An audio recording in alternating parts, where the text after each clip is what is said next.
کریستیانو تو جزیره کوچیک مادیرا به دنیا آمد. خانواده‌اش ساده و صمیمی بودن، اما وضع مالی خوبی نداشتن. از همون بچگی عاشق فوتبال بود. توپ کهنه‌اش بهترین رفیقش بود. با تمرین‌های بی‌پایان مهارت‌هاش روز به روز بیشتر می‌شد. تو مدرسه همیشه به خاطر رویاهاش مسخره می‌شد، اما باور داشت یه روزی به ستاره بزرگی تبدیل میشه.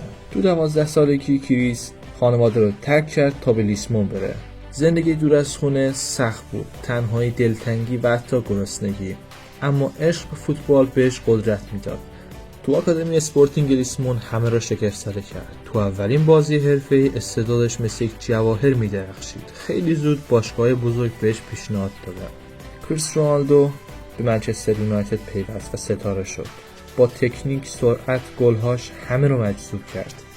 تو همین دوران اولین توپ طلای خودش رو برد. سر الکس فرگوسن همیشه ازش حمایت میکرد. طرفدارها عاشق بازیاش بودن. یه بازیکن کامل. اما این تازه شروع مسیر بود.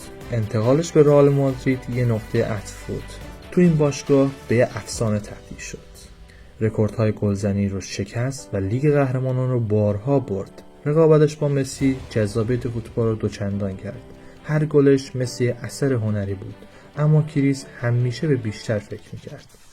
انتقالش به النصر همه رو غافلگیر کرد، ولی کریس نشون داد هنوز همون بازیکن تشنه موفقیته. تو زمین مثل همیشه برای تیمش جنگید. تو هر بازی ثابت کرد که هیچ وقت تسلیم نمیشه. کریستیانو حالا فقط یه بازیکن نیست، یه الگوه. اون به ما یاد داد که اگه به رویات باور داشته باشی هیچ چیز غیر ممکن نیست. اگه دوست داری این سبک انیمیشن ها رو بازم ببینی، چنل رو سابسکرایب کن و این ویدیو هم لایک کن. تا یه ویدیو دیگه از زندگی افراد موفق، خدا نگهدار.